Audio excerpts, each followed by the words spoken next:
2026 சட்டமன்ற தேர்தலுக்காக தேர்தல் வாக்குறுதியை இன்னைக்கு நாம வெளியிடுறோம். இன்னைக்கு தேதி மார்ச் 8.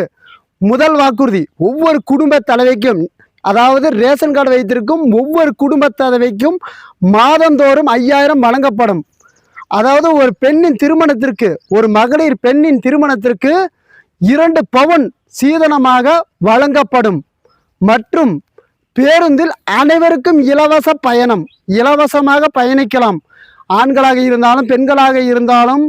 அதாவது நீங்கள் டெல்லியே செல்கிறீர்கள் பேருந்தில் என்றால் அந்த பேருந்து கட்டணத்தை நம் அரசே ஏற்கும். அதுவும் இந்த தேர்தல் வாக்குறுதியில் இருக்கிறது. மற்றும் தாய்மாமன் சீராக பிறக்கும் ஒவ்வொரு குழந்தைகளுக்கும் 1 பவுன் மோதிரம் வழங்கப்படும். இதுவும் இந்த தேர்தல் வாக்குறுதியில் நான் அளிக்கிறேன். இது போன்ற பல திட்டங்கள் இந்த தேர்தல் வாக்குறுதியில் இருக்கிறது. இதெல்லாம் நீங்கள் மனதில் வைத்துக்கொண்டு நமக்கு வாக்களித்து நம்மை வெற்றி பெற செய்தீர்கள் என்றால் இந்த தேர்தல் வாக்குறுதியெல்லாம் நம் கட்சி பேஸ்புக் சரவணன் என்ற இந்த கட்சி நிறைவேற்றும். மற்றும் அப்படி நிறைவேற்ற முடியவில்லை என்றால் கூட என் கெரியரின் உச்சத்தில் இருந்தபோது நான் சம்பாதித்த சொத்துக்கள் அனைத்தையும் விற்று நான் அறிவித்த இந்த தேர்தல் வாக்குறுதி அனைத்தையும் நான் நிறைவேற்றுவேன் என்று உறுதி கூறுகிறேன். இதெல்லாம் நகைச்சுவைக்காக தான்.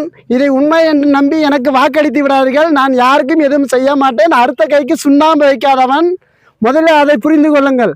வணக்கம், நன்றி. நான் உங்கள் பேஸ்புக் சரவணன். டாடா.